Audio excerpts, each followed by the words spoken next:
Hi guys, welcome to FLM. So ఈరోజు మన topic వచ్చేసి mistakes to avoid in tech.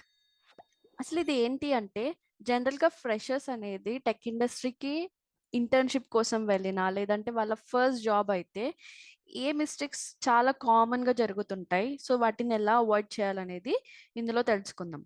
Okay, so first వచ్చేసి వాళ్ళు స్పెగటీ కోడ్ని రాస్తారండి. So what is the spaghetti code?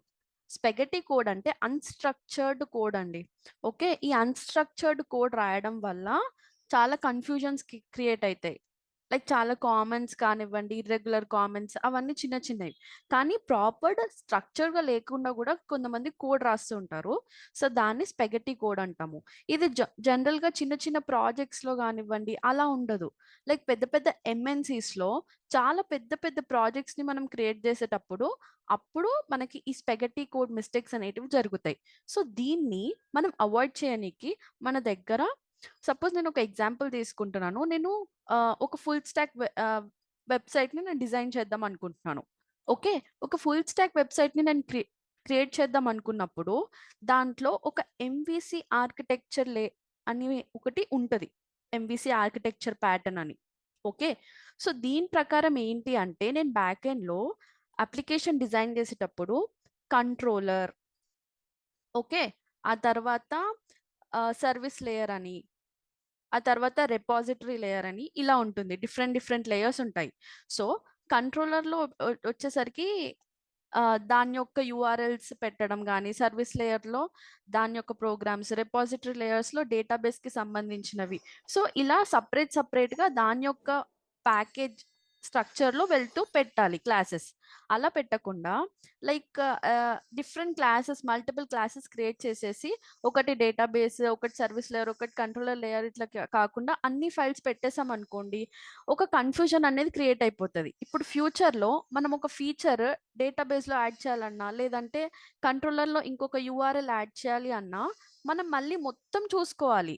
Right? అలా కాకుండా ఏది ఎక్కడ పెట్టాలో మనకి ఇలా క్లాసిఫై చేసుకొని పెట్టేసుకుంటే ఒక స్ట్రక్చర్డ్ వేలో మనకి స్పెగటీ అనేది అవాయిడ్ అయిపోతుంది. ఓకే, సో ఇదొకటి. సో నెక్స్ట్ మిస్టేక్ వచ్చేసి ఏంటి అంటే చాలా మంది ఇప్పుడు కొత్త టెక్నాలజీ వచ్చిందనుకోండి ఫ్రెషర్స్‌కి.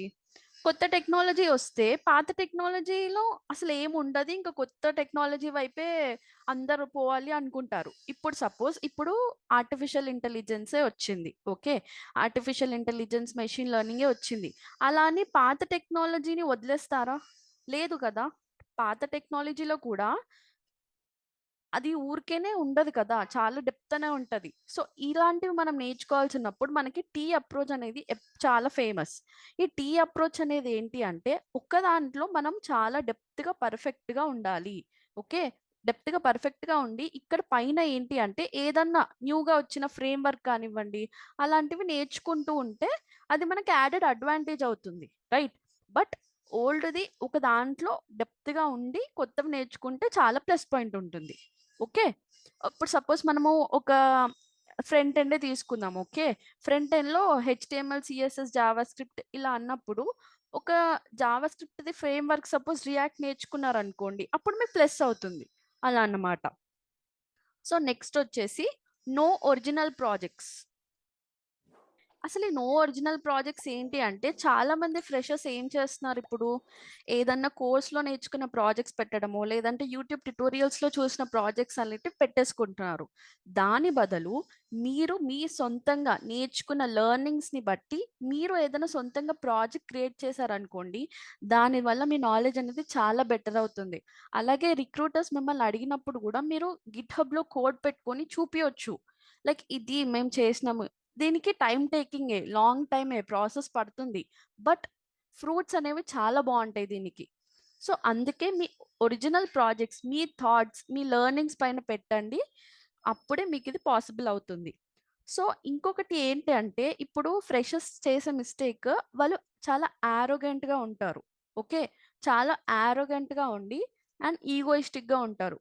నేనిది చాలా టైమ్స్ అబ్జర్వ్ చేశాను. ఏంటి అంటే ఫ్రెషర్స్ ఎప్పుడైతే ఒక కంపెనీకి ఆన్ బోర్డ్ అవుతారో, సీనియర్స్ సపోజ్ ఏదన్నా చేంజ్ చేసుకో నువ్వు ఈ కోడ్‌లో అని సజెషన్స్ చెప్పినా, లేదంటే అలాంటివి చెప్పినప్పుడు వాళ్ళు అది తీసుకోరు. లైక్ వాళ్ళని ప్రూవ్ చేసుకోనికి సాట్ లైక్ వాళ్ళు బార్గెన్ లైక్ చేస్తారు. రైట్? అలా కాకుండా సీనియర్ సజెషన్స్ తీసుకోండి. లైక్ కొంతమంది ఎక్స్‌పీరియన్స్ వాళ్ళకుంటది కదా! సో, మీ బాగు కోరి వాళ్ళు చెప్తారు కాబట్టి అది విని మీరు కొంచెం మార్చుకోనికి ట్రై చేయండి. ఓకే. సో, ఇవి కొన్ని points like these will help you as a fresher to avoid these mistakes and get into the companies. Okay. If you like such type of content, please hit the like, share and subscribe button. Thank you.